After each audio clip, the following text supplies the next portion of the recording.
When the tanks rolled out of towns and cities liberated from ISIS control, Rukmini Callimachi searched for diaries, receipts, computer files, anything that could help her answer the question, why did people join ISIS? Small spoiler, she does not in fact come to the president's conclusion that Barack Obama founded ISIS.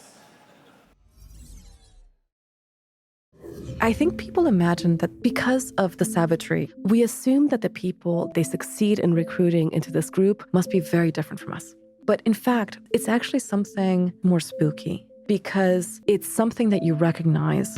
For example, a young woman in Washington State. I'm talking about a 23-year-old Sunday school teacher in rural... A white Christian girl. Her hobbies included mall walking and going to Taco Bell with her best friend, and within a couple of months, she was ensnared by recruiters for the Islamic State. Started corresponding with ISIS on Twitter. Aqsa Mahmoud. She's a young woman from Scotland. Aqsa grew up in an affluent neighborhood, attended a prestigious private school. This is a young woman who listened to Coldplay, who loved Harry Potter, and yet she found common cause with this group. Here to accept the Peabody Award is Andy Mills.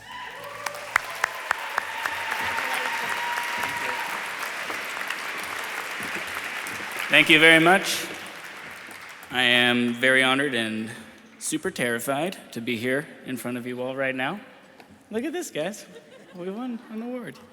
I want to start off by thanking the New York Times, and specifically Sam Dolnick, who has really led in throwing the entire institutional support of this important and historic thing called the New York Times behind this new thing called podcasts, and being like such an enthusiastic supporter of what we're trying to do, both in our work at the Daily and here with our work on Caliphate. Obviously, this couldn't have happened without Rukmini Callimachi, who is one of the most inspiring reporters in the entire world right now. Thank you for being my partner in this. This whole thing couldn't have happened without the patience and the creativity of Larissa Anderson and Wendy Dorr, two of the best editors that I've ever had. I probably should speed things up. Asta, you are one of the most dogged young reporters that is working, and you did such an amazing job on this. I was so honored to work with you. Brad, thanks for withstanding all the idiosyncratic, annoying, little things in the mix that we cared so much about, and for understanding why. I definitely want to thank Lisa Tobin, who hired me even though I showed up to my job interview in a tank top, and I've never tried to hide who I am.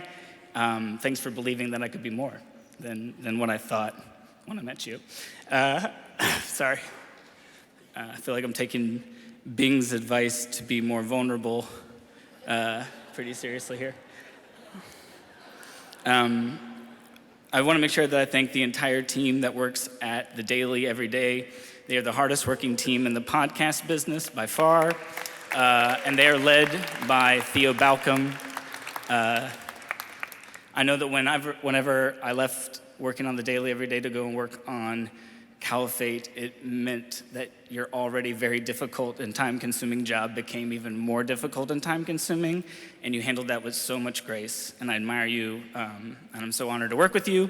And I want to thank our team that's in Iraq, Hawk, and Abu Malik. This couldn't have happened without them. I want to thank Michael Slackman for that time that you totally saved our ass, which we're not going to get into now, but we all know what that was. And on a personal note, I grew up in the middle of nowhere. It was never a sure bet I would even go to college. I definitely never thought I would work at the New York Times or be here accepting an award on their behalf. I don't take this honor for granted. Thank you, and to everyone who out there is trying to do good journalism, let's go get it. Thanks a lot.